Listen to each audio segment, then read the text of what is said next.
Mother Knows Death, starring Nicole and Jemmy and Maria QK.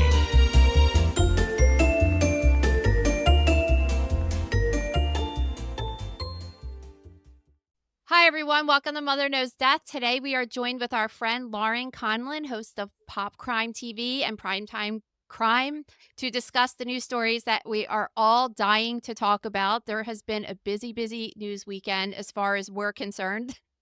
Gene Hackman's death, of course, we'll talk about that, and a little bit about Bryan Kohberger and the latest with the Idaho murders, the Menendez brothers, extreme morning sickness, and tacky grave decorations.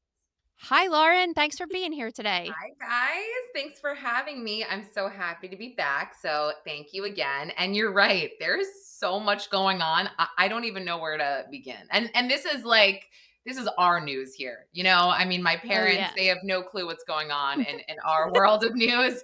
But to me, this is it. This is all we really need to know. Right? I talked to Cheryl McCollum on the phone yesterday, and I was just like, dude, I feel like I'm drowning this weekend. There's so much to cover, and we're not even covering half of the stories that we have still. This is just, but this is like the pending, pressing stuff, right? So we'll get into this. All right, let's start with the celebrity news and Gene Hackman. All right, so for those of you who have been listening the past week or so, we've been reporting on the deaths of Gene Hackman and his wife, Betsy. So just as a quick reminder, they were found dead in their Santa Fe home on February 26th. There was a million theories happening. Were they murdered? Was it carbon monoxide? Now we have an official cause of death, so why don't we talk about that? All right, Lauren, what were your theories? Because I know that when they said suspicious, you were all over that shit. Oh, yeah. I mean, well, look, it's like the news broke, and I'm going back to the beginning, and it's like Gene Hackman and his wife found deceased plus their dog, no foul play suspected. Or they said, it's not suspicious. And I'm like, that's the definition of suspicious. But because they said that, my brain immediately went to gas or carbon monoxide. And then one of his daughters actually spoke to TMZ and said the same thing. Well, I think that it's carbon monoxide. And I was like, so I was right. I told you, and then sure enough, later that day, they New Mexico police released this search warrant. And I mean, I hopped on my YouTube and I went live immediately, kind of going through this. And I was like, okay, this is wild. This is the definition of suspicious. But I think, like a lot of people, I had initially thought that maybe it was Gene died first. His wife possibly found him, decided she didn't want to live because of the pills we heard about. And she died. And, I just thought maybe either the dog ate the pills or the dog starved. And then it's like, we find out more. We find out the pills are blood pressure medicine or thyroid medication. We find out the dog was in the kennel because he was a puppy or she was a puppy and they were training them. And then of course we find out the actual cause of death. And I was like, okay, I don't think anybody could have predicted that. But I would love to hear. No one was predicting that. Right. And I would love to hear your thoughts on the hantavirus, because of course I had never heard of this. I live in New York City. We don't have that here. But please, I would love to hear about how this comes on and how quickly it can take you. Well, hantavirus is super, super rare to begin with. So let's talk about how rare it is first. Only 10 to 50 people are diagnosed with illness from this virus in the United States a year. Okay, out of a population of millions, 300 million people, right? So think about that for a second, how rare we're talking about. That's crazy. And it really is. And there's just all of these things that have to happen. So like you were saying, you live in New York City, we live in New Jersey, and hantavirus just isn't a thing where we live. But there's certain, and when I was in school, in PA school, we learned about all of these different either bacterial or fungal or viral infections that you could get just because you live in certain areas of the country and in the world. And hantavirus is one that is very specific to where they're living in New Mexico there. So if you were saying they lived in New York and she had this, I would have been like, although it is found sometimes in other areas of the country, but New Mexico is kind of the epicenter of where cases of this happen. So it's not surprising from from that aspect. But Mm. what I thought was a little weird about it is usually people who are exposed to this are farmers or people who work in pest control and are crawling around in crawl spaces with rodent droppings. I don't really understand how she was exposed to so much of this that she was able to contract this virus. That's a good point. I mean, their Santa Fe home, it was very secluded. I mean, if you see that aerial view, it's like, I mean, it's gated. It looks like it's in the middle of nowhere. I know they had people that tended, I guess, I mean, to their facilities, but I don't know to what extent. And it sounds like Betsy was really focused on Gene and his health and taking care of him and being his caretaker, that maybe possibly they did neglect some of the grounds. I mean, that's just a thought, but I I wondered, Nicole, like how, how is it? And it sounds like this clearly hit her at once, where she was taking her medicine out of a cabinet or wherever, and she just collapsed. So it's like this must have been eating away at her, or something like that, I have to think, for her just to drop to the ground. Well, this is a very interesting virus, and it's actually one that you kind of think I never want to be exposed to that because it's terrible. Once you get it, you're exposed to it, and then within a week to all the way up to 5 weeks, you could have it, and then you don't start showing symptoms. And you start showing symptoms for about another half of a week to a week, which is flu-like symptoms, no coughing at all, just flu-like symptoms, fatigue, malaise, maybe some nausea, diarrhea. And at that point, I know that the day that she died, or they think around when she died, she had went to CVS that day, and they Mhm. had also found Tylenol around the house, so that could possibly explain why she had that out. But Mm. once it starts affecting the heart and the lungs, it shit goes down very fast, and the lungs start filling up with fluid so fast that 40% of people that get to that stage die. I mean, that's a high amount of people to die from a virus. So Wow. it could go down like really, really fast. And that's what happened. And she ended up collapsing because of that. Yeah, I mean, it seems like she was having a normal day the day they think that she died. She was running a bunch of errands. I can't imagine being super sick and wanting to go grocery shopping, CVS, pet store. You know, Mhm. she was emailing with a masseuse that morning as well. So she was seemingly having a typical day. And it just is crazy to think about how quickly it all went downhill for her. Right. That's where my brain went. Like, how did this happen so fast? And there was a couple reports also about the fact that she didn't call her mother in 2 months. And so that got me thinking as well. Well, what was going on? They said it was very out of character for her because her own mother had dementia. And the caretaker for her mom was like, we didn't hear from Betsy in a few months. And then Jean's daughter, in turn, which, I don't know the relationship, but it did kind of upset me that no one checked on him. I mean, or called him. And she said, oh, well, I haven't heard from my dad in 2 months. And I want to be like, well, did you call him? I mean, I don't know the details, but I guess when you actually sit there and think about it, how truly sad it is to think about this man wandering around his house, maybe not even realizing that she was deceased on the ground, and not, again, I don't know how I think his dementia was very severe. I don't know if he had any bouts of lucidness, right? But God, my heart just broke.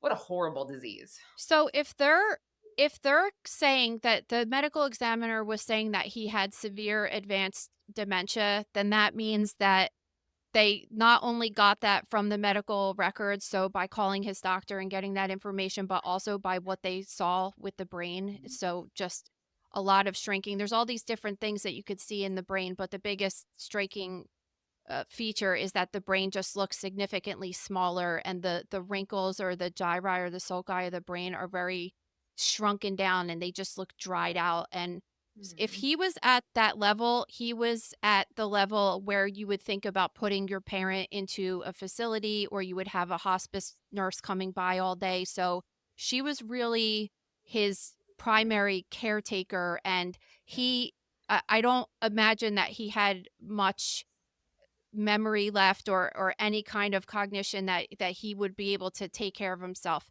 The medical examiner said that his stomach was completely empty when Oh my God. at the time of autopsy, which means that he hadn't had anything to eat, which is it is really, really upsetting and disturbing. And a lot of things I want to mention too are that the dogs, essentially, if he wasn't feeding himself, he possibly wasn't feeding the dogs. How much food was out for the dogs at the time? Because like right now, my cat could live about a day or two without me feeding her. Right, she's got a bowl of food out there. Mhm. So a lot of times when people die in the house, the animals scavenge on the people who are dead in the house. We didn't hear any about that. Obviously, like this is Gene Hackman, so they're going to be close lip about everything. But how did those two dogs survive for 2 weeks without any food? I mean, just think Well, some about of that them, for a they second. went outside. Maybe they got a squirrel or I don't know, something like that. But I mean, if you think about it, like Gene quite possibly could have seen that one dog in the kennel locked in this kennel, possibly barking, crying, and he didn't even process that either to let him out.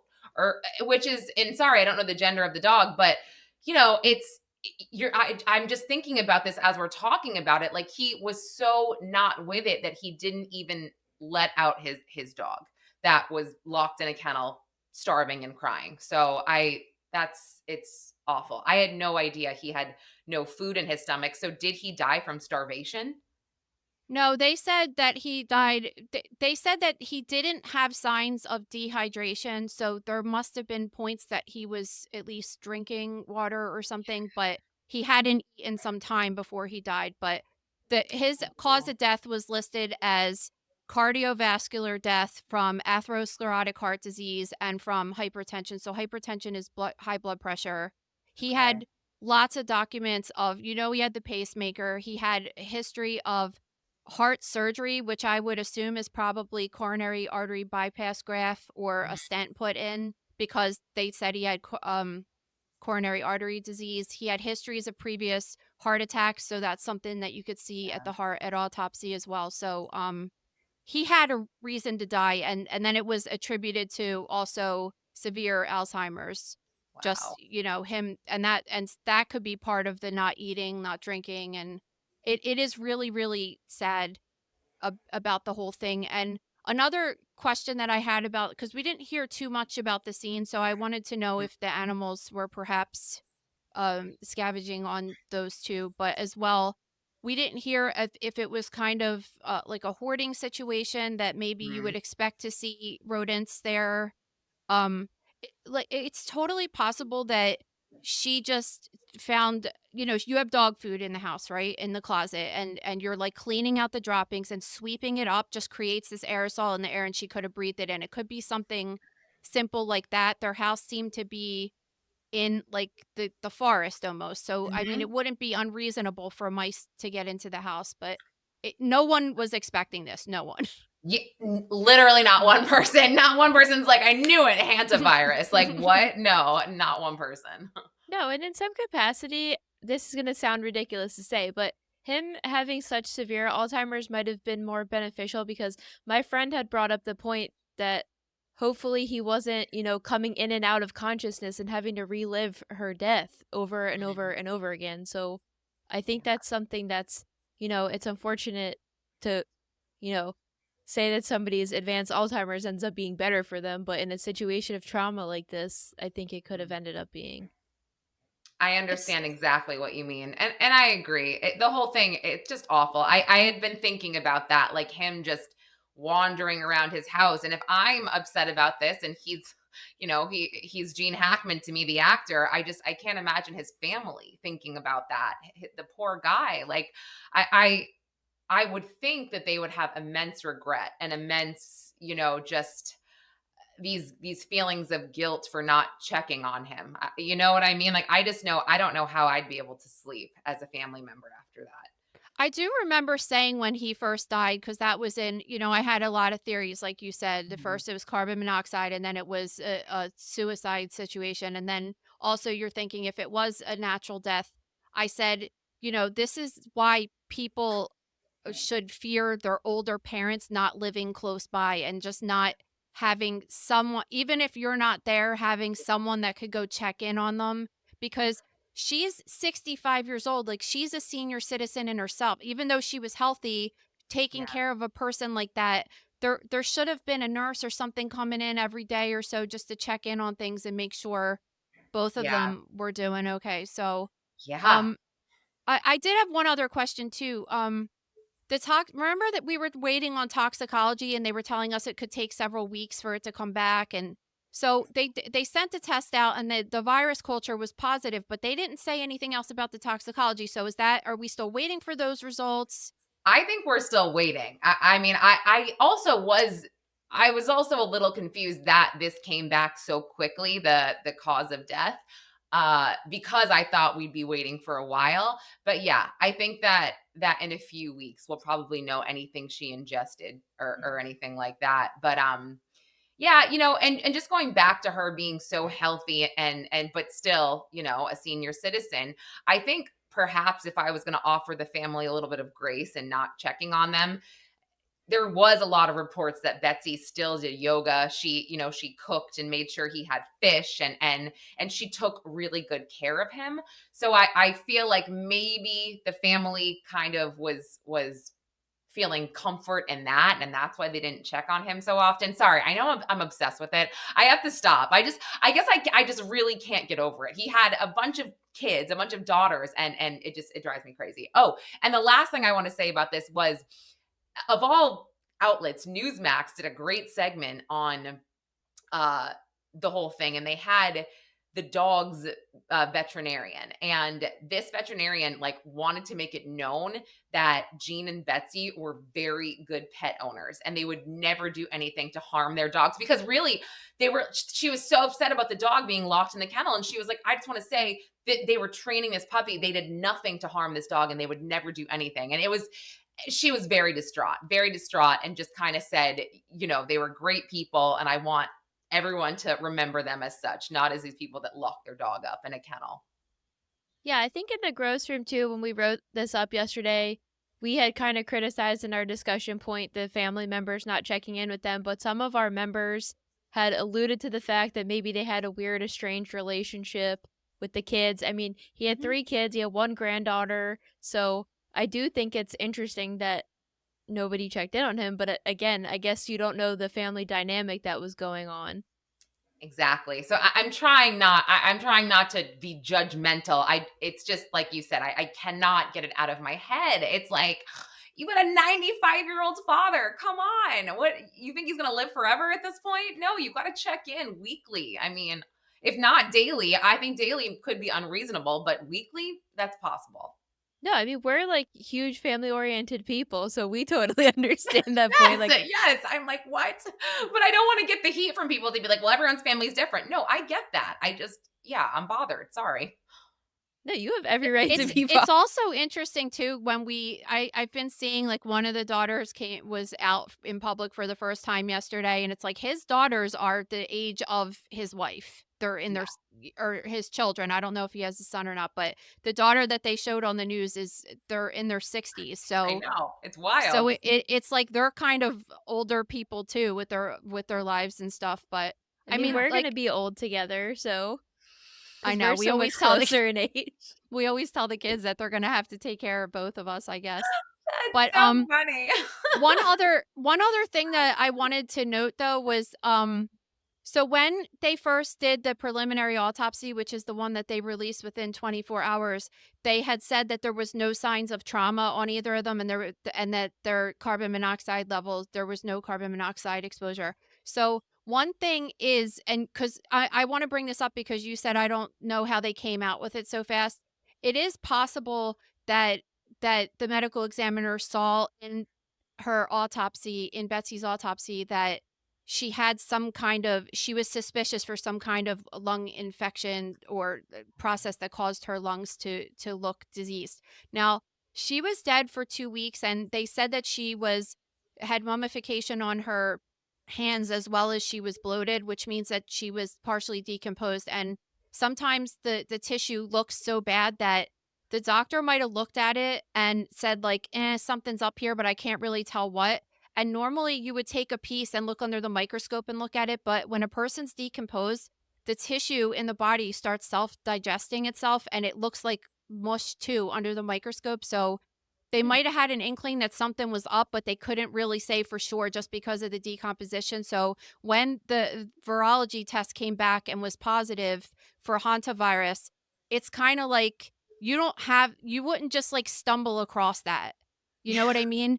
If it was even Right. like if it was herpes virus or something, you might even be like, well, people have herpes, so it might not have been a systemic infection that killed her. There'd be other like things you could think about, but with hantavirus, it's just like that shouldn't be there, and the fact that it's there is like why she's dead.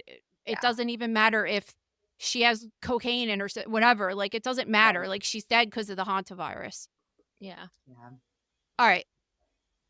I mean, we've talked enough about this, so maybe It's just crazy. maybe- It's so fascinating. no, and I know sad. it is, and it's still Huh. it's still not closed because they said they still have to check the cell phone. That they found 2 cell phones, although one of his friends was interviewed and said he was like anti-technology and never had a phone. So I know. It's so I'm weird. like, And I'm like, also, dude sorry, had a phone and didn't tell his friend.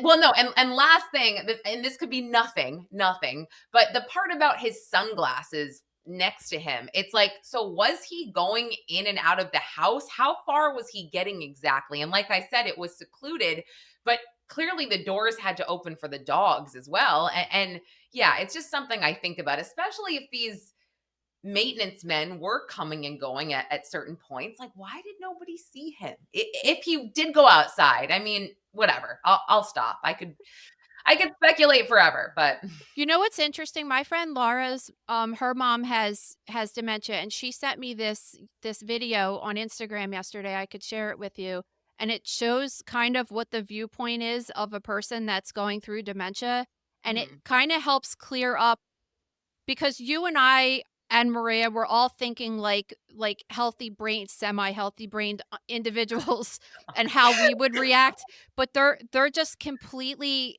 not thinking and acting the way that we do, and it's just unless you've experienced someone firsthand that's going through that, it's very hard to see what they were thinking, and it might just be like a bunch of jumbled up confusion of him having these thoughts of like something's not right and maybe trying to leave the house but then being like, why am I out here, and going back home, and just a lot of confusion. It's really sad, but I yeah, mean, he was 95. He lived an awesome life. He was one of those actors that everybody pretty much would say they love. Nobody hates the dude, and that's right. like really hard to do right now. I So, agree. right? He made these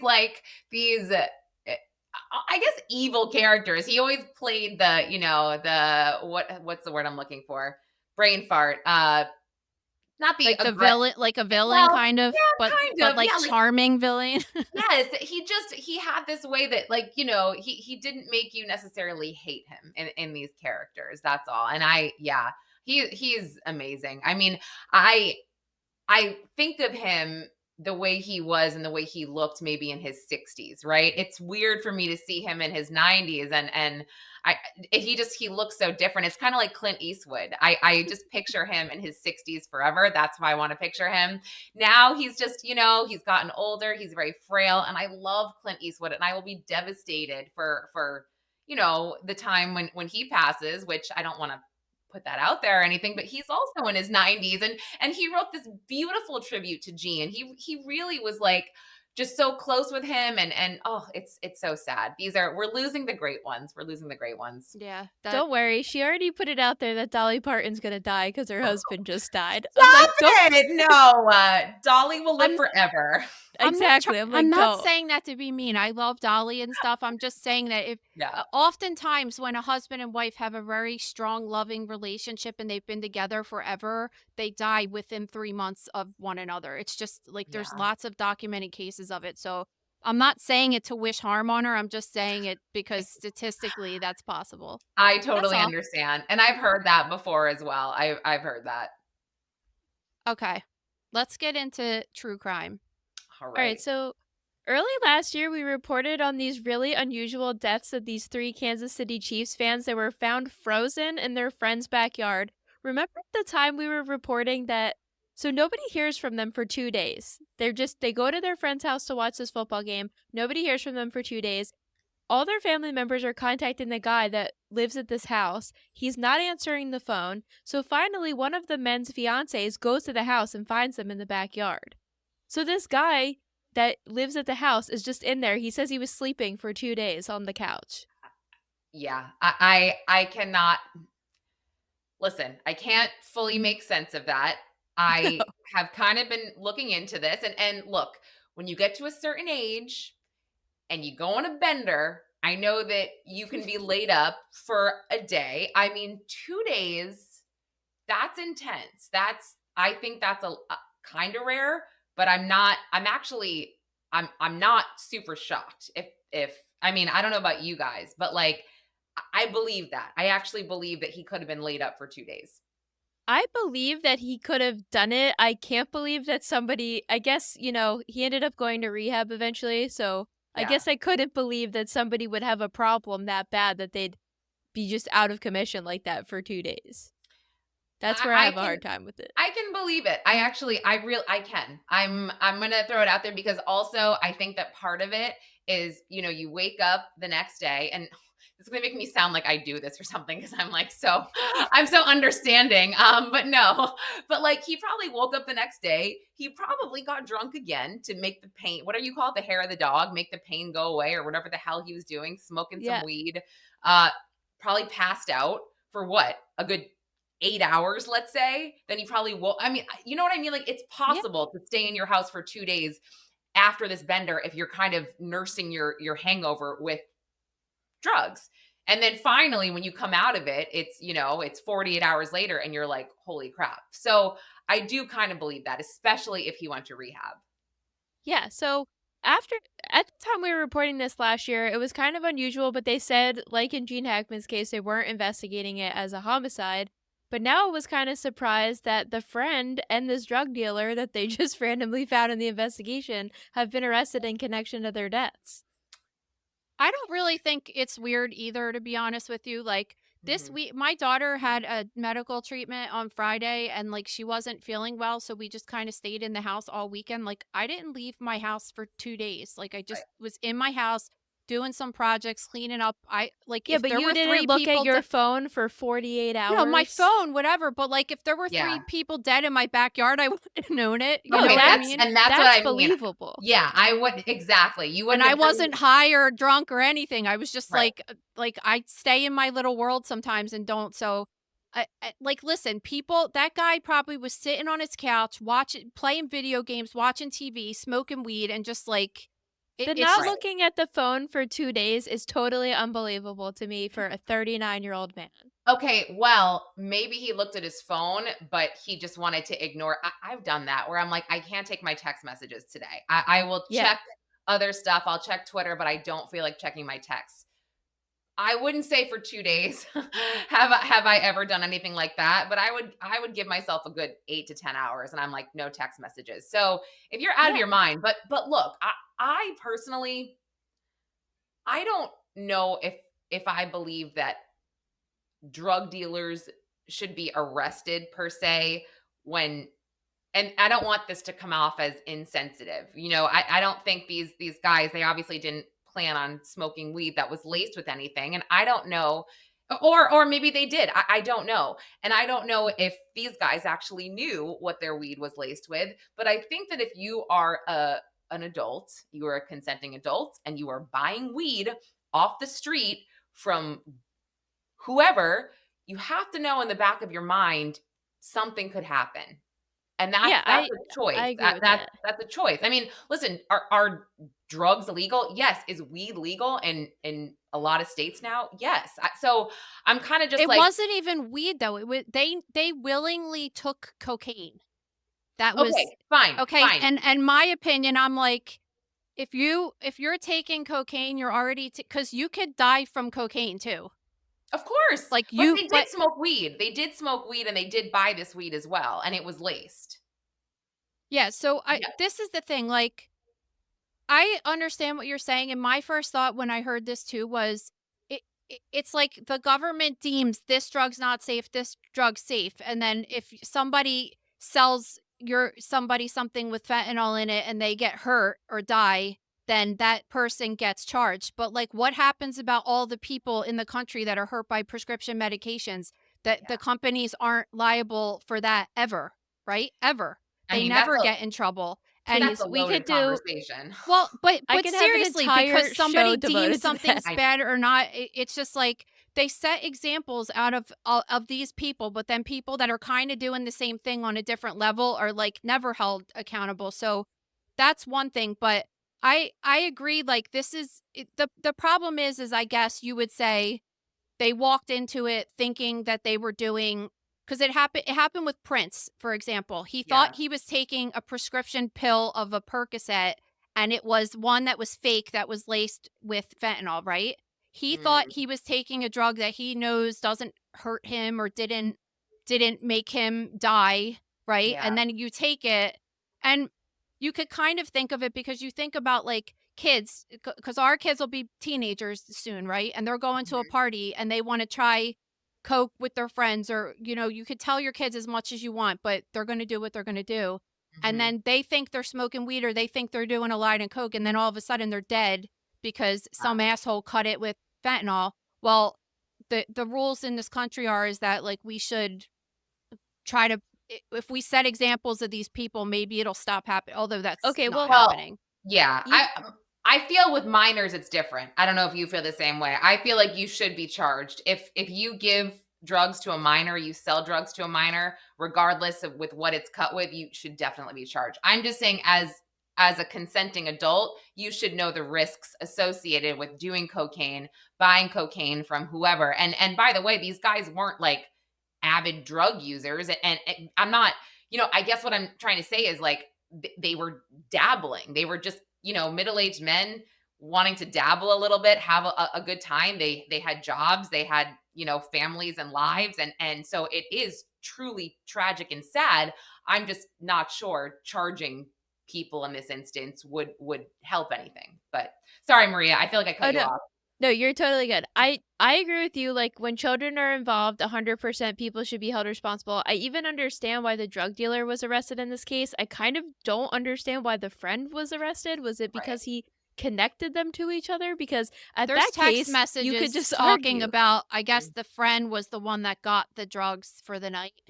Correct. Okay, so anybody involved in somebody overdosing is then liable for I their mean, death? yeah, that they're trying to they're Yeah. trying to set examples of people. So like when you decide that you want to start selling drugs, you're going to be like, shit, if somebody, even if that I give it to that person and that person gives it to a person, like they're going to trace it back to me. They found the guy's DNA on the bags, which was awesome. How they caught the Yeah. one guy, you know, but like and these people getting the drugs, like the guy that got arrested didn't make it. Like he probably bought it off of somebody. It came from Mexico or whatever, you know? Yeah. And it could just be case by case. Like I some people were upset when people were charged in the death of Matthew Perry, but I feel like that's much different because they were knowingly taking advantage of him. And yes, he is a consenting adult, but when you've got these text messages and stuff of them trying to kind of pull the wool over his eyes and make him spend as much money as possible on ketamine and not,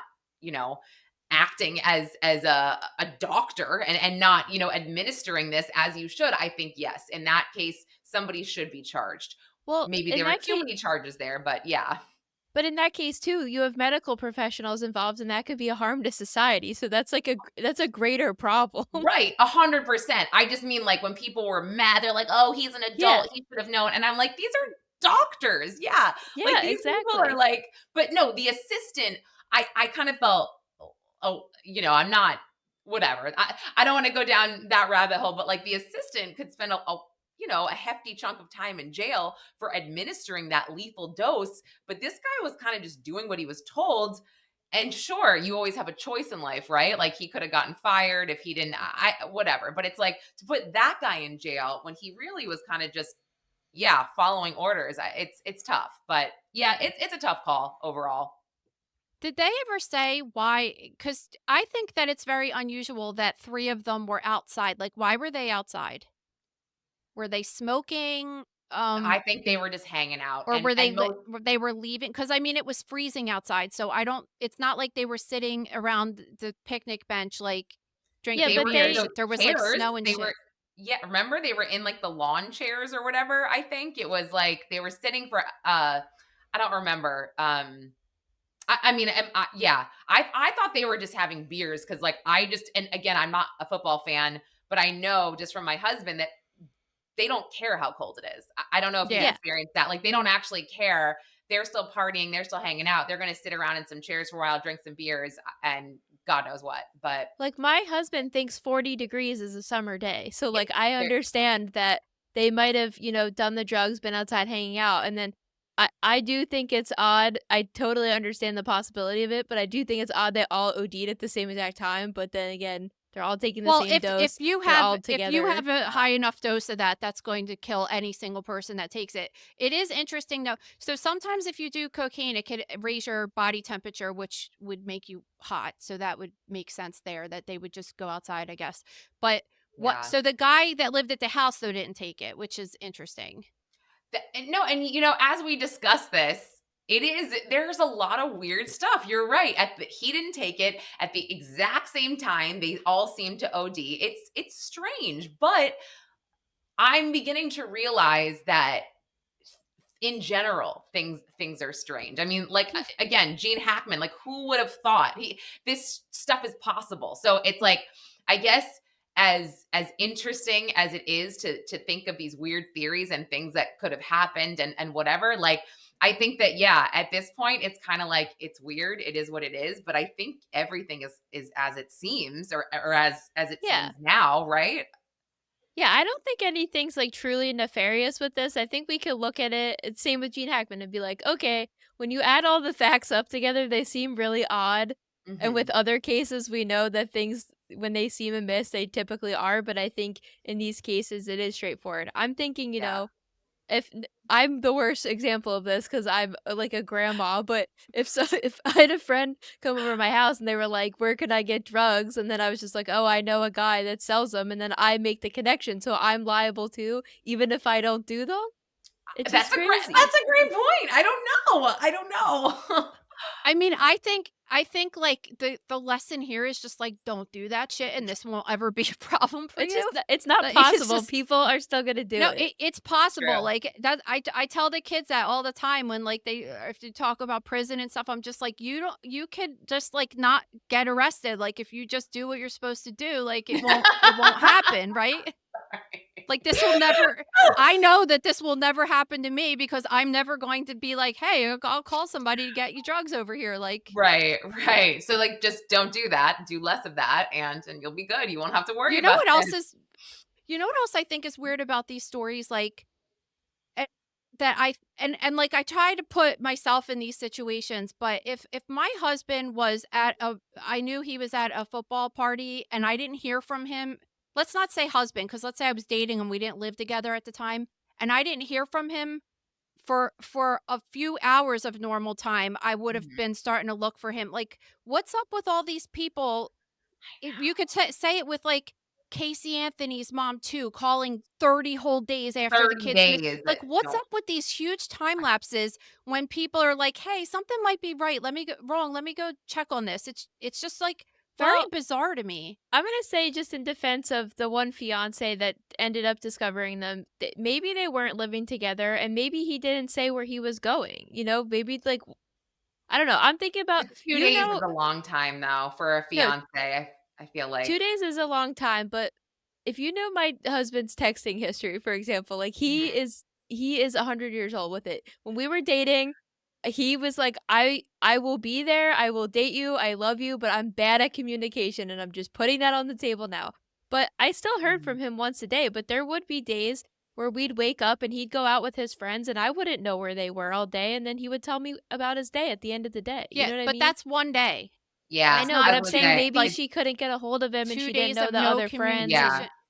yeah. Well, I mean, and by the way, Casey Anthony's mom, don't get me started on that. She waited yeah. because she knew what was going on. She was protecting Exactly. them. So, but yeah, I mean, like if Really? my Because people argue with me about that say that I'm just like, I'm sorry, but like that girl, it's the same that we were yeah. saying about Brian Laundrie, and we're like Oh, he was such a scumbag because his parents were scumbags. It's the same thing exactly. with, you know what I mean? That's exactly right. Like I said, we could do a whole episode on that, but don't tell me they loved Kaylee. They loved their grandbaby so much. You're telling me that no. She knew what was going on, Cindy Anthony. George and Casey told her initially or eventually, and that's why she didn't.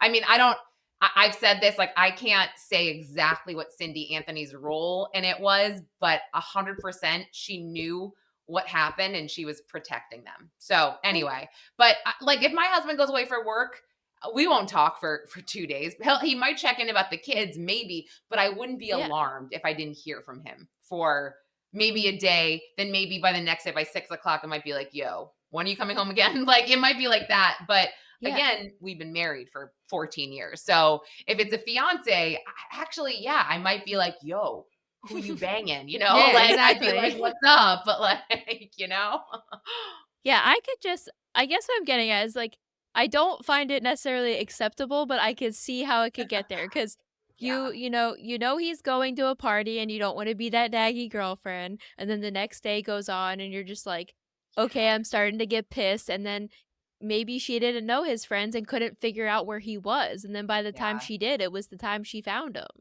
This episode is brought to you by The Gross Room. Guys, of course, this week we had the huge revelation of how Gene Hackman and his wife died. So I know we talked about it a little bit today on today's program, but the death dissection in the gross room goes into way more detail. It's about a 10 to 15-minute read, just going into detail of everything that was found at autopsy and what that might look like at autopsy. We also have a really interesting case of a woman who went to the doctor with a discolored tongue and something horrific happened as a result of that. And another case of electron microscopy being used to solve a crime. So make sure you check out the gross room this week. Yeah, head over to thegrossroom.com for more info and to sign up.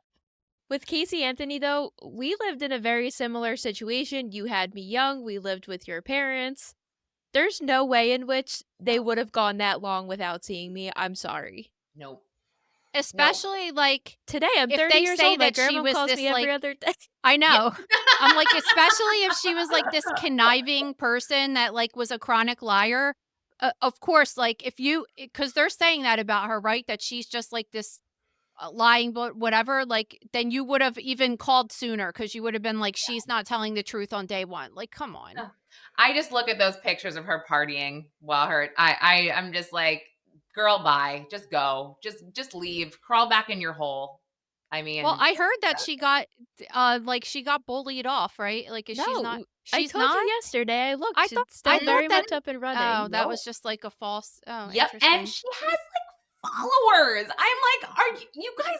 I just, it's like, it's not even funny. It's like not even funny. How are we going to give this girl a platform? How? Well, Nancy was saying the other day when she was talking about it, she's just like, it's like a car accident. Like you can't look away. And that's all it is. I don't think that, we hear with the next case we're going to talk about with Bryan Kohberger, you hear about him having like legit fans. Like I've really never heard of anybody. And listen, like I don't stick up for Casey Anthony at all. I just think that it's not as it's presented. Like I think that she was only 19 and had a life with those people all that time, and I almost feel like she's a victim of her childhood as well. Like that whole thing is just interconnected. So I definitely don't think that she's innocent and not a fan of her, but I also don't think that like the parents are innocent and she's just like this awful person. It's just, Oh, but I I've think never it's all really true. I think she's an awful person. I think her parents are awful. I think they're all Yeah, awful. But I mean, exactly. yeah. So do Exactly. I. Both things could be true. She could be Yeah. a terrible person, and it could have come from being raised by those people. I Yeah. don't think they're fully innocent in the case. Every time I see them do public speaking, I'm disgusted by it. But she don't have fans that I feel like anyway that she doesn't have a fan club that's like, she's innocent, blah, blah, blah. Like, No, most no, people, you're like, right. hate her. I'd say That you know, everybody hates her. everybody does. No, everyone does. But it is interesting because I don't know if you guys did you pay attention to Wade Wilson, the guy? You A must little have. bit. Yeah, he's got the tattoos all Oh, over his that's, like, the face, hot and guy? he's Or yeah, no? he basically, I mean, he murdered 2 women, almost 3 in this horrific way. The one he described the one girl in a jailhouse phone call that he ran over as spaghetti, okay? And he has women throwing themselves Oh, at him. yeah. And it's like, what? I mean, you guys do realize he murdered 2 I don't understand it. I'm dumbfounded. And he was sentenced to death. So it's and yeah, that freaks me out. But I guess I shouldn't say I'm used to it, but between him and Mangione, it's just like, my God, like stop glorifying See, these I guys. look at I look at that guy, what's his name? The other guy? Well, Wade Wilson. yeah. Wait, Like, I yeah, look at him and I'm like, especially before he got all those weird tattoos on his face, I was like, he was hot. He was a handsome guy. yeah. Luigi is a hot, handsome guy. But I personally don't feel like I would ever be on their side. I think they're terrible people. I'm just like Of course. looking at their physical Well, structures and saying, I was just saying a couple weeks ago how we have this weird like psychology that attractive people are somehow they have to be innocent. The justice system messed up. There's no way they could have killed somebody. But then Bryan Kohberger, who's like a disturbing looking person, is 100% guilty because that's what he looks like and he has creepy well, eyes. because he does I- have creepy eyes. So He let's is, start but let's he start is talking about guilty. him. Oh. No, Okay, we should great segue. Great segue. I think he is 100% guilty in my opinion, especially after I read Howard Blum's book. I mean, that like really opened my eyes about a lot of details of this case, especially with the gag order. But now we have some new evidence, so let's start off talking about the text between the roommates. Yeah, and just to add to that, I also read Howard Blum's book and I interviewed him. I've got a great interview with him on my podcast, The Outlier. And I will say, he's got tunnel vision. He Yeah. definitely covered it from one angle, in my Yeah. opinion. And look, my opinion is that he is guilty, like you said. But as this new evidence comes out with the text messages and the DNA, which we'll get to, and there's always been doubt, right? I think that it's not going to be an easy case to prove with all of this stuff. But Yeah. the text messages, so weird. I mean, I'm sorry. Like, what do you guys think? It's so odd. So odd. And the 911 call. And I've always thought that. And now they were possibly texting about like a ski mask being involved that he was. I mean, it's just like things that maybe we thought and things that we kind of found out, about the burglary down the street or whatever. I think it was 10 miles away. That person was wearing a ski mask. This is all going to be set in front of a jury to create this doubt in their minds. And I think it's going to be tough. Could you imagine if that guy gets off? Like, I can't even imagine it. That one will be the most disturbing to me of all time. I think he will. Like I'm not even trying to be No, dramatic. don't say that. I There's just think I've been there's something saying bad this, coming. Yeah, I've been saying this from day one that it's some kind of weird like grad school project that he's trying to prove that maybe I don't even know. Like he wants to be the next. Which one was it? Ted Kaczynski or one of them that was a very educated person, PhD person or something like that. That was Ted Kaczynski. But Yeah. Mangione liked Ted Kaczynski, so I don't know if maybe he does. I'm not sure, but it's just like a weird.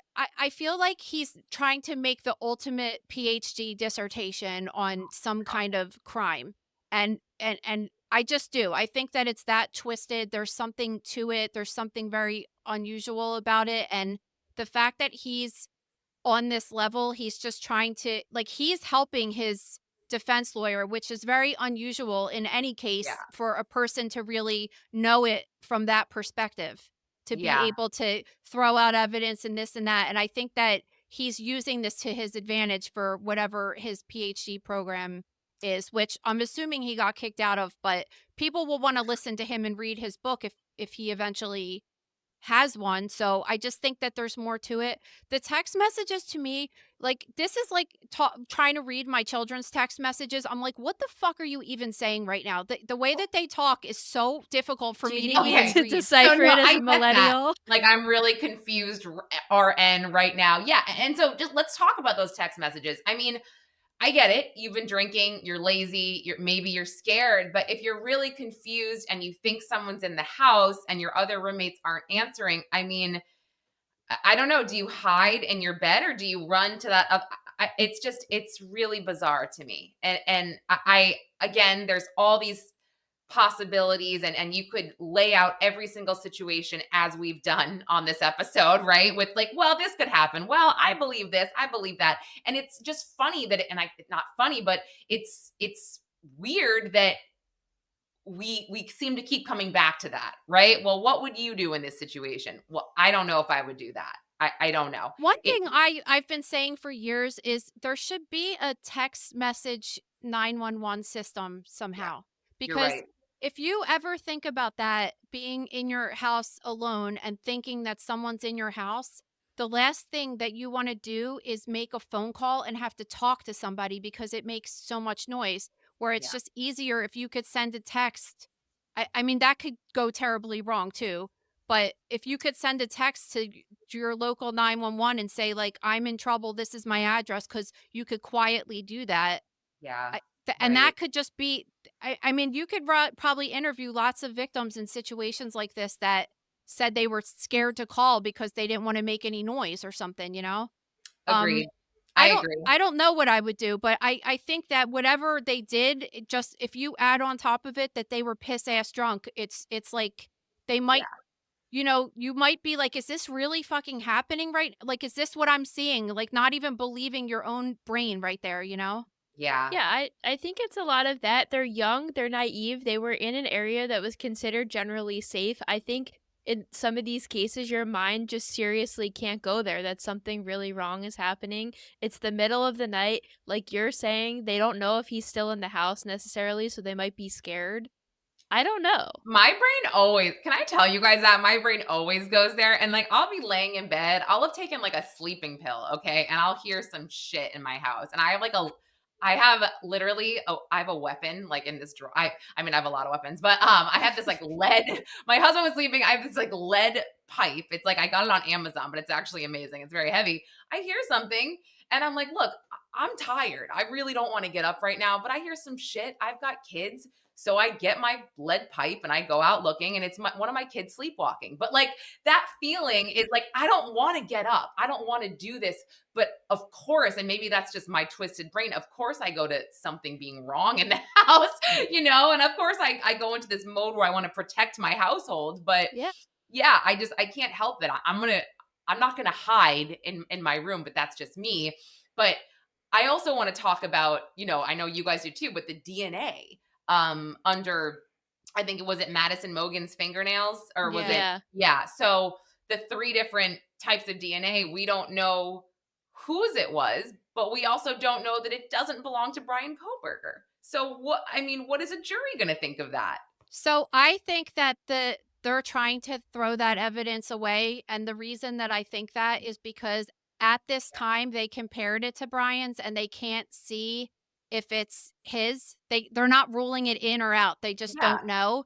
But I think at some point in the future there's going to be more specific testing that could say that it is for sure him or not. So if that gets thrown out, I mean, Yeah. that could even be on a company by company basis, and they're very limited to what they could do as of right now. But I think that Mhm. at some point, it's just like having DNA evidence from before DNA evidence was even a thing, and now it's coming out and you could convict people. It's one of those things that could just stay in the file and be brought up at a later time, and I think that's why they're trying to get rid of it. But if they Right. were so confident he wasn't at the scene, wouldn't they want them to run it so that they were like, okay, it's definitely not him? Is there a possibility, because I don't think that we talk about this enough, that there are other people involved with this? Just because remember when now this could be a double thing. Like he got arrested and the very first thing he said was, who else has been arrested for this crime? He could have done that to either throw them off and just for that, Right. or like it's possible, right? Right. I mean, and going back to that, the shorter guy with bushy eyebrows and a ski mask who robbed a house 10 miles away. Who is that? Yeah. Could they be friends? Especially since he asked that. I don't know. I feel so bad for the families and just, Kaylee Goncalves' father. They seem to be just not on the same wavelength as the prosecution. And, like they're holding their own press conferences and he's getting harassed by it's mind blowing how this has just escalated, I guess. And these families, they just want to move on. They just want closure. And like you said, Maria, I don't know that they're going to get it. And it's hard to even say that. It's so painful because I can't imagine being them. No, I really can't either. I was saying this when we were on Zone 7 a couple weeks ago too with Karen Reed. It's like people want her to be prosecuted so badly, but it still doesn't really explain what happened. So like the family I needs to can't. have closure in some capacity. You It- could put her in jail or set her free. It doesn't really explain everything that's gone on. You are so right. And not to just totally digress, but I got early access to, and I follow that case, very, very closely. I actually attended a day of the first trial and reported for Nancy Grace, and it was so wild. But I got early access to the ID documentary that's going to be released on March 17th. I got to say, this is not good for Karen Reed. I've always been in the area of, I'm not going to say it's a conspiracy, but nobody has proven to me that she hit him beyond a reasonable doubt. Some of the stuff she says, it's not going to be good for her, especially since the prosecution has actually requested transcripts from these media things that she's done. And she even People are fucking idiots that do that No, stuff. Like, she really. admits in this document, and well, what I think is because it followed her through the first trial. It's like she's got a camera crew, after certain days of the trial and deliberations, and they're in the war room. I think she truly thought, and same with her team, that she was going to be found innocent, and so she could say all these things, and it was going to be done. But I mean, she talks about like how she had 6 drinks and she goes in like that night. Like no one knew how many drinks she had. It was always, oh, did she have 9? That's how many she paid for. She's like, no, I had 6. And then she kind of describes like it was a vodka soda with a shot on the side. And then I was like, oh my gosh, girl, stop. So anyway, but you're right. It's not going to matter whether or not they put her in jail or they don't, because it doesn't make sense. It doesn't add up to me. Yeah, I also want to say too, just my opinion, that I don't feel like Bryan Kohberger would work with another person to execute these attacks, because I think it could possibly botch his plan. That this theory that we have that he's doing this as some type of thesis or experiment to point out flaws in the system or whatever he's doing. But I think adding other people in the mix is too risky if that's really what he's trying to do in his angle in this case. Good point. I think It's the just DNA very could weird be like for a person to do something so gruesome and heinous without having any history of any of that his But whole do you life. know he didn't have any history of it? There's really He any wasn't like caught, right? open cases though of like But was he people that killing animals? Like you just I don't don't really know. know. I just like Yeah. they try to dig up whatever they can, and it's like they're not. It's the whole thing is just freaking weird, you know. I agree, Yeah. but it's possible.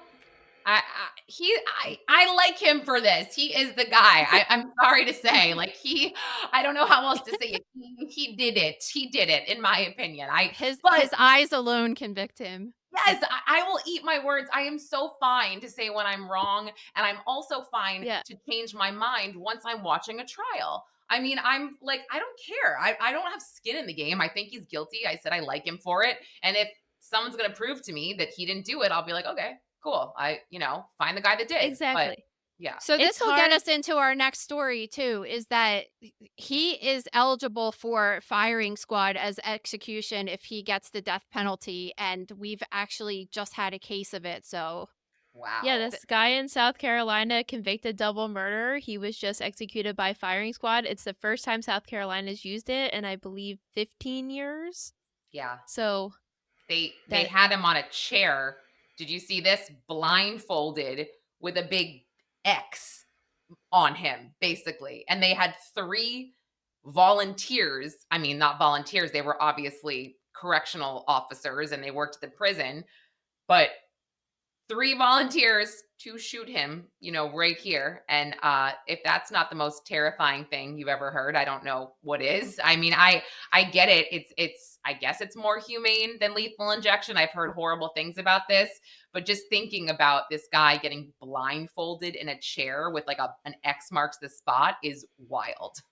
I just think of the other execution methods, like hanging, electric chair, lethal injection, and I'm just like, you know what, whatever gets the job done quicker, just do it. Because I've been saying forever that I would prefer to get shot if I had to pick any of them, because it's always done and you're dead and right away. Yeah. Like they did a study at Emory University on autopsy reports from inmates who were executed by lethal injection, and they found out that most cases of them showed their lungs were really heavy, filled with fluid or pulmonary edema, and they died a very slow, painful death similar to drowning. Like, no Oh. thanks.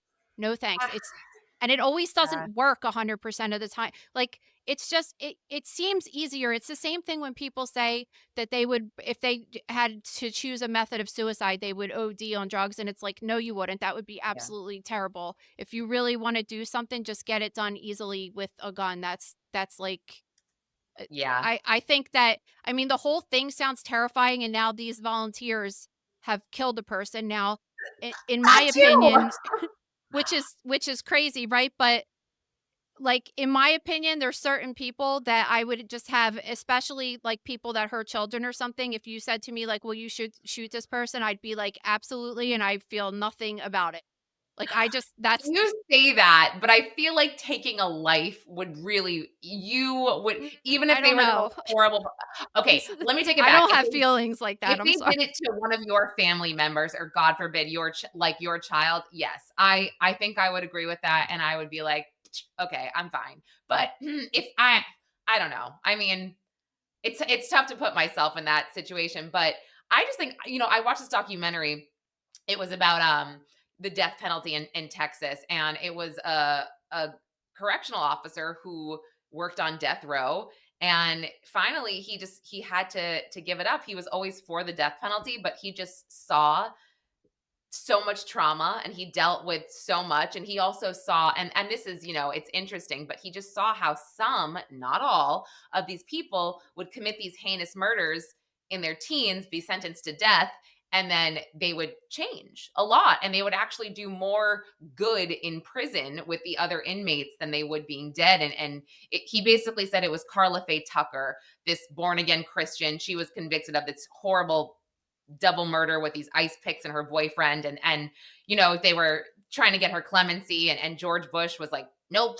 And then it was just bad, and he's like, that was it for me. I was just so, after years and years and decades of watching this go down, he said he couldn't do it anymore.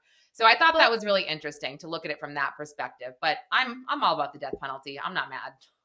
let's say Bryan Kohberger is convicted and he does get the death sentence, though. Is it unethical to wish a slow, painful death upon somebody like that?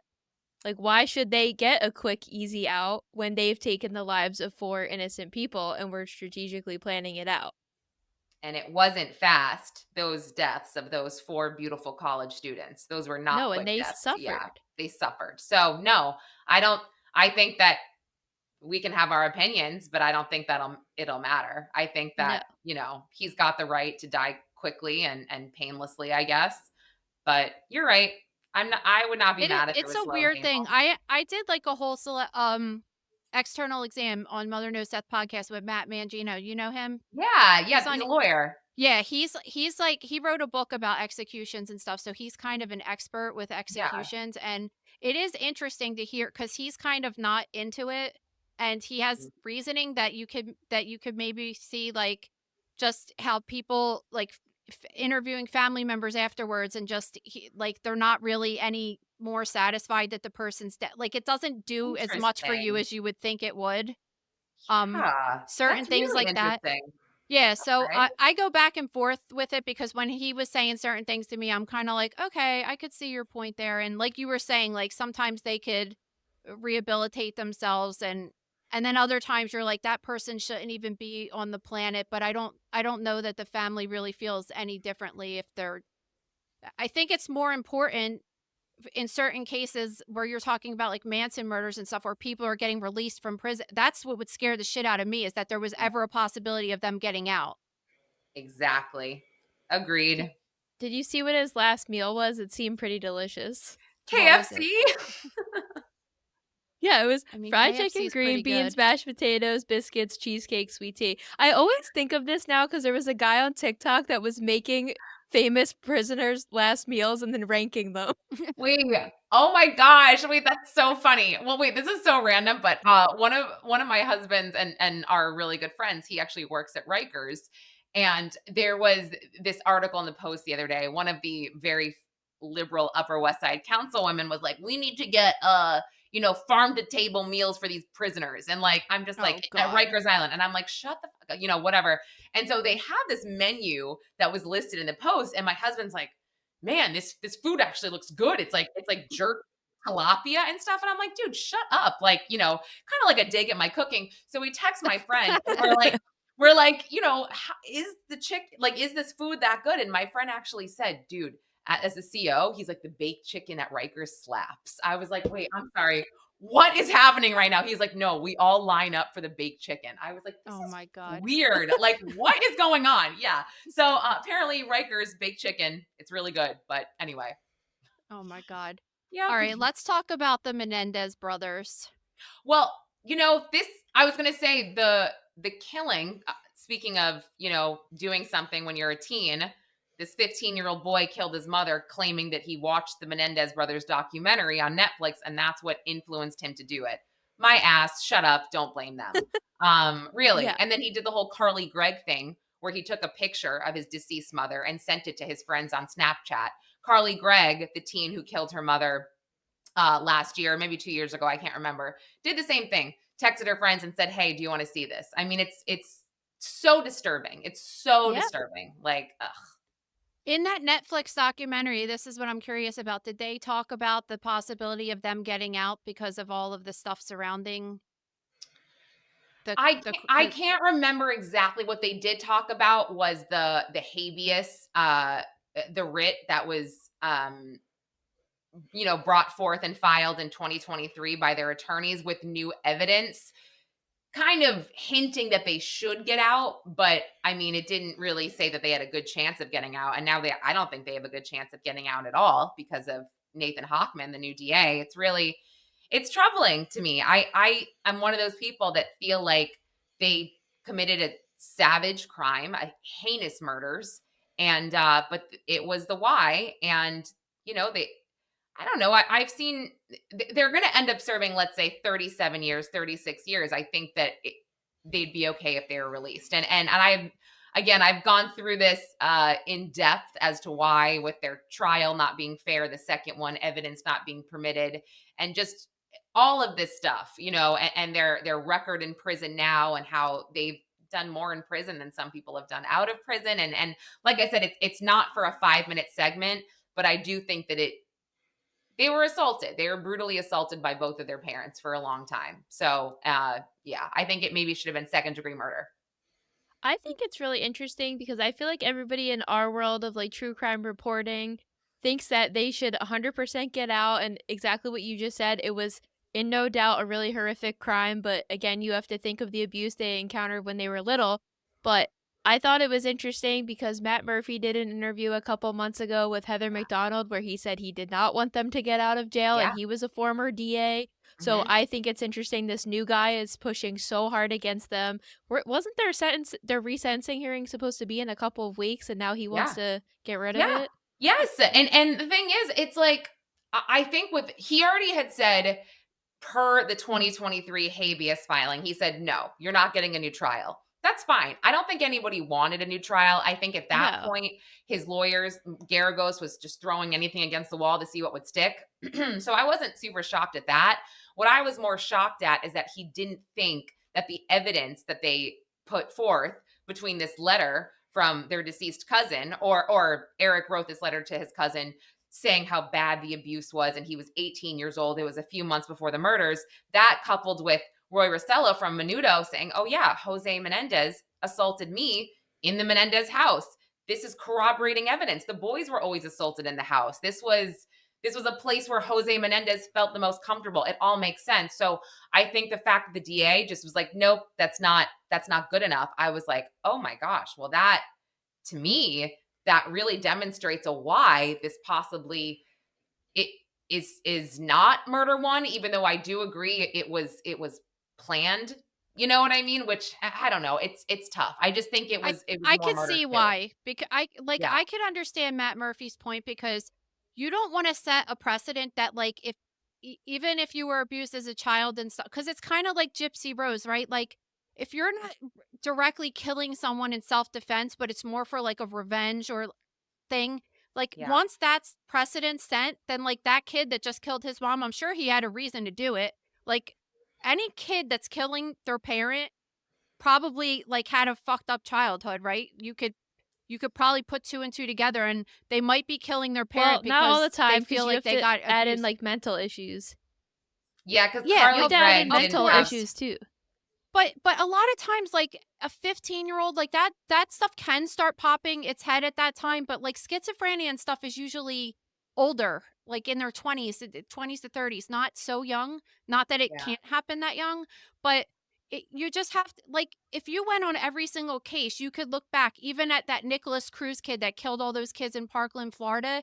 And Yeah. when you hear about how he grew up, you're kind of like, oh my God, that's so sad that a kid grew up like that. And like, of course he screwed up when he gets older, you know?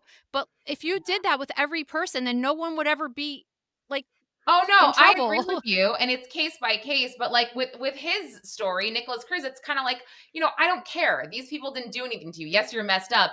And with Menendez, I mean, again, give them 40 years in jail, right? Give them that's an entire lifetime, okay? I'm not saying that they should have gotten off. Oh my God, no. They should have definitely gotten punished. I'm just saying at this point in time, I don't necessarily think they're a threat to society, and I think they deserve Not at a all. second chance at life. But you're right. I don't think that we should set this precedent that you should get off because you experienced trauma and, you were a vigilante. I don't. I think Menendez Brothers is different. I have seen the remorse in them, through various interviews. I've seen, I mean, they, in 36 years, not one fight. I mean, Eric got in like one fight in 1997, but I mean, there are reports of guys like throwing shit at Lyle during sports games, just really trying to get under their skin. And these guys they turn the other cheek. They go the other way. I mean, it's all, I don't know. It's tough. I admit it's not black and white here. It's This hard too, Menendez because brothers. when you listen to like Gypsy Rose, for example, I feel like it's a similar situation. Like, there was this, not the same kind of abuse, the sexual abuse versus this Munchausen abuse, whatever. But she planned that murder as well. And but like, if she did it herself, not hired because the boyfriend got in trouble, he's in jail for life, right, or something like Nick that. Godejohn is, Well, I he's mean, the one that killed her. But I'm yes. saying, like, let's say that was Gypsy Rose. What trouble would she have gotten into at that point? Because it's kind of the same thing with the Menendez. I think she would have gone to prison possibly longer. I think the only reason she was released is because she didn't commit the act and because of what happened to her, which is incredibly sad. But I can also imagine being like, Nick Godejohn is not mentally there. I mean, No, not at I've all. seen interviews with him. I've kind of dug into that and I'm like, dude, this kid's wacky. Like, and I don't know if it's like it's a diagnosis of a mental illness, but it sure as hell seems like it. And when she's released and he isn't, it is kind of weird because he wouldn't have done it if it wasn't for her. However, he was so fragile and crazy that I do feel like somebody in his path may have died at some point. I thought I could be misremembering this because I haven't covered this case in so long, but I thought that she made him privy to the abuse, but he like really suggested executing that, and then I don't remember exactly. I It thought was he had a heavier hand in it than her. I mean, she definitely, I think, as I recall, suggested it, and he, of course, Yeah, exacerbated it and was very much a willing participant to the point that he even contemplated raping Dee Dee Blanchard, which is, I know, horrible. And he yeah. even told Gypsy that. I mean, it's Gypsy very guilty. But again, Yeah. God, like, look what was happening to her. I cannot imagine. But still, it's like, to have your brain actually go to that point, it must have been bad. You have to think. To have your brain say, let's just murder her. You know what I mean? Let's just murder them. I mean, What yeah. always sticks with me is she said her life in prison was better than her life with her mother, which is, it's very disheartening, and the Menendez brothers must feel the same way. Like, yeah, Yeah. you're in prison, but at least you're not getting raped every day. Have they ever experienced or expressed any regret over killing the parents? Oh yeah, 100%. And that's what's so big to me, is that they, there's interviews from Barbara Walters in 1997 to interviews from, I don't know, maybe 2015 or something like that, with Eric and Larry King. And I've analyzed those. And I think it was Larry King who asked him, when he was on with his wife Tammy, do you regret this? Like, point blank. And he said immensely so, immensely so. And even Barbara Walters, when she said, I forget what she asked them, but Eric was just like, no, I don't feel better about anything. Like, you think I feel good about this? This was the whole reason he went to Dr. Oziel, because he was about to kill himself if he didn't tell someone what they did. And that's pretty much why they got caught, because of Dr. Oziel and these tapes. And like I said, don't get me started. I just think this case is so complex. And I think that the DA is not, he's looking strictly at the law, which obviously he should, and the Constitution, and what happened in the aftermath of their lies, and the fact that they blame the mafia. And it's like, I think that it's more than that. But let's get into the medical news of the day. This story, as a person that's going to have children in the near future, is bumming me out a lot, because this woman was 26 years old in the UK. She got pregnant and she had such extreme morning sickness that she ended up taking her own life. Did you have morning sickness with your kids?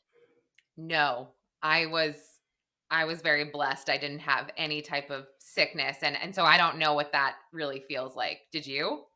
No, I really didn't. Like, maybe slight waves of nausea, like once or twice, but I never threw up or anything. I mean, I know Amy Schumer had talked about, there's like that condition. What is that called? Hyperemesis gravidarum. Whatever. Hyperemesis. I know. Like, I could never say anything. I'd be like, yeah, that's it. No, she said it was so bad she couldn't get out of bed. So my heart goes out to these women. I have no idea what it's like. So I feel horrible. I mean, well, Kate Middleton had it too. Do you remember that she had to get hospitalized because of it? And everybody was like, she's so skinny and this and that. But if you're vomiting all the time, you're not keeping any weight on and you're losing a lot of fluid. It's really bad. I worry about this with my future endeavors, because I'm like a chronically nauseous person. And I'm just like, this just seems like, I understand, because like I always get like TMI, like so nauseous around my period and stuff. So I'm just like, I guess nothing's TMI on this show anymore. We've talked about everything. But I'm always just so nauseous around that time. And like, I don't understand to this level, of course, but being nauseous is the worst feeling on the planet. Agreed. I agree with you. And a lot of women that experience this condition report that their doctors are not taking their symptoms seriously. And you could believe that, because I mean, Ray, think of how many times you went to the gynecologist and told them about this like weird butthole cramp you get or something during your period, and they're just like, oh, what? Like, they don't want to address what it could be, and they just blow you off a lot. For 15 years, I've been at the doctor, been like, I am in like horrific pain. Like, when I have my period, I like can't leave my house sometimes, and like it totally goes against my personality, because I'm like, I have to work all the time and I have stuff to do, and everybody was blowing me off. And then I started going to another doctor last year, and then there was a thought maybe I had PCOS. That was debunked a couple months later, and now confirmed I do have endometriosis and I have to get surgery. So, oh my gosh. I've been saying this for 15 years. That's so frustrating. I'm sorry. That's annoying. It is what it is. I feel like as women, we're just so used to it. So like, this doesn't surprise me that this woman was getting blown off when she's like, my nausea is at a level where it shouldn't be. And they're just like, here's meds, but you really shouldn't take them because it could harm your unborn child. Mm-hmm. Yeah, no, it's true. And but just to make you feel better, I I'm also the most nauseous person, which is weird. I throw up in cars. I throw up on boats. I can't even go fishing half the time. And like I said, I really don't remember anything because I agree with you. Nothing is worse than when you're either on the brink of throwing up and you feel so nauseous that you can't. It is hands down one of the worst feelings that you can have. Like, and even when you don't get that relief after you throw up. Oh my So god, that is the yeah, worst. that's crazy. This poor girl. Oh my gosh, that's awful. But Apparently, they also, have medicine you could take. You know, she was.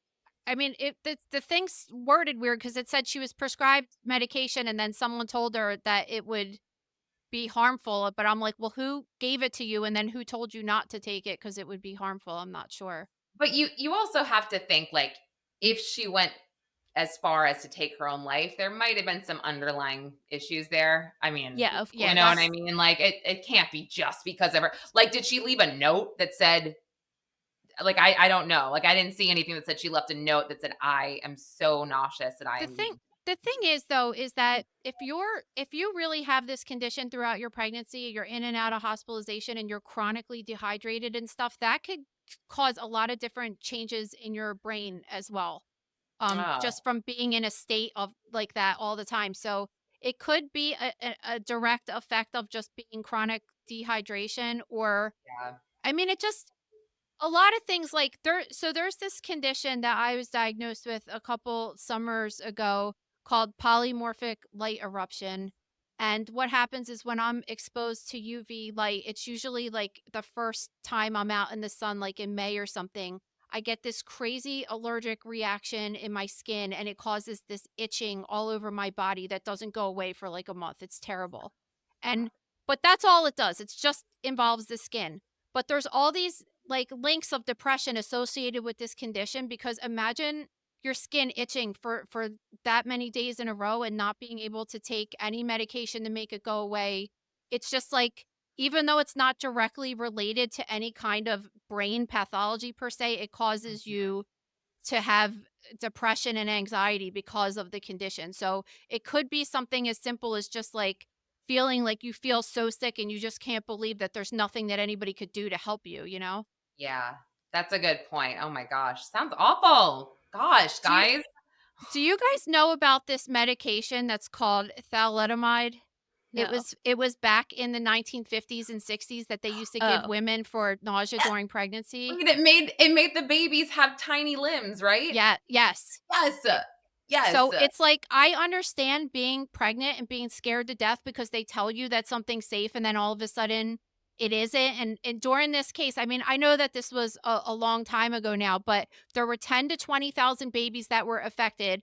40% of them died shortly Mhm. after birth. And the ones that survived had terrible deformities, like very short limbs, arms and legs, and urinary tract deformities, eye deformities. It was so terrible. So I could, and it Yep. was just something as simple as like nausea medication during pregnancy. So you got to There's be an weary, you know? there's an actor, Matt Fraser. I don't know if you've heard of him. He's on a bunch of the American Horror Stories, but he's honestly, objectively a gorgeous guy, but he has this condition because his mom took that medication when he was born. Look him up. It's Matt with one T and then Fraser. You might recognize him, but like I said, he is very handsome, but he you can tell he has Yeah, it's really scary. So all right, let's talk about the other death news. This is kind of a lighthearted but very deep dark story as I well. wouldn't say this is lighthearted at all. Well, it's an interesting debate, I'll say. I guess like compared to other stories we talked about. But right. this person wrote into Dear Abby, they explained that they lost their 16-year-old daughter to leukemia 2 years ago.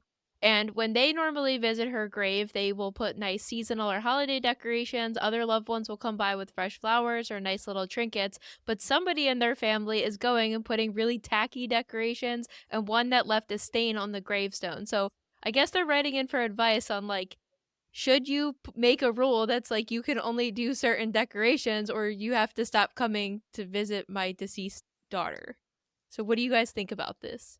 Oh, I would be so crazy about that because I'm just like crazy about, you know, a leaf being out of place on my front lawn. So that would just drive me nuts.